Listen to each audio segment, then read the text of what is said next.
शिवजी की पूजा में क्यों वर्जित है शंख, जाने शिव पुराण की कथा। भगवान शिव की पूजा में शंख का प्रयोग वर्जित है। इस कारण न तो महादेव को शंख जल चढ़ाया जाता है और न ही उनकी पूजा में शंख बजाया जाता है।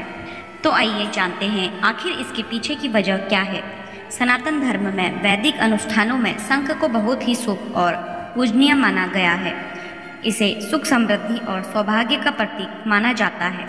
शंख को भगवान विष्णु का प्रमुख आयुध माना जाता है और इसकी ध्वनि आध्यात्मिक ऊर्जा से संपन्न होती है। शास्त्रों के अनुसार शंख की उत्पत्ति शंखचूर्ण नामक असुर की हड्डियों से हुई मानी जाती है, जिसके कारण इसे अत्यंत पवित्र और मंगलकारी माना गया है। जहाँ भगवान विष्णु को शंख अत्यंत प्रिय है और शंख से जल अर्पित करने पर वे प्रसन्न होते हैं, वहीं भगवान शिव की पूजा में शंख का प्रयोग वर्जित है। इस कारण न तो महादेव को शंख जल चढ़ाया जाता है और न ही उनकी पूजा में शंख बजाया जाता है। इस मान्यता के पीछे एक पौराणिक कथा है जो इस प्रकार है। शंखचूर्ण और उसकी शक्ति की कथा। शिव पुराण के अनुसार दैत्य राज दंभ की कोई संतान नहीं थी। संतान प्राप्ति की इच्छा से उसने भगवान विष्णु की घोर तपस्या की।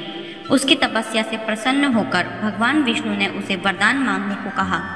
दंभ ने एक महापराक्रमी पुत्र की कामना की, जिसे विष्णु जी ने तथास्तु कहकर स्वीकार कर लिया।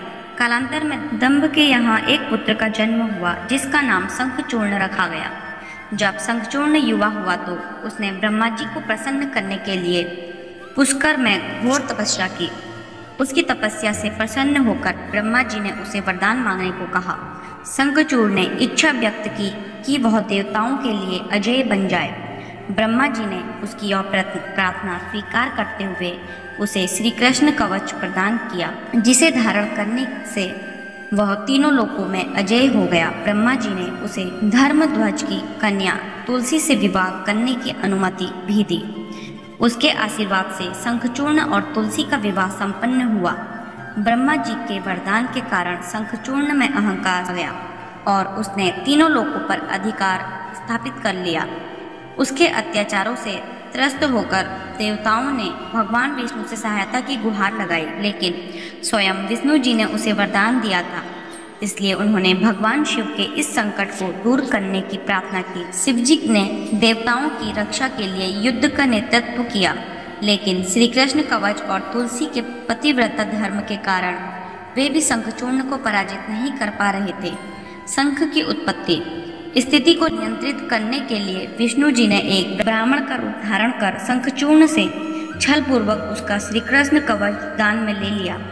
इसके बाद उन्होंने स्वयं शंखचूर्ण का रूप धारण कर उसकी पत्नी तुलसी के पतिव्रत धर्म को भंग कर दिया।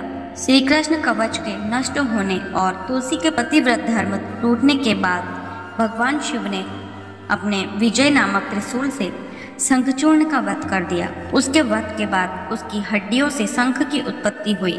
यही कारण है कि शंख को पवित्र और शुभ माना जाता है, लेकिन भगवान शिव को शंख से जल अर्पित करना वर्जित है। ऐसे ही व्रत त्योहार व अन्य धार्मिक कहानियों के लिए जुड़े रहिए डिवाइन लव से। डिवाइन लव चैनल को लाइक शेयर सब्सक्राइब करना ना भूलें। हर हर महादेव।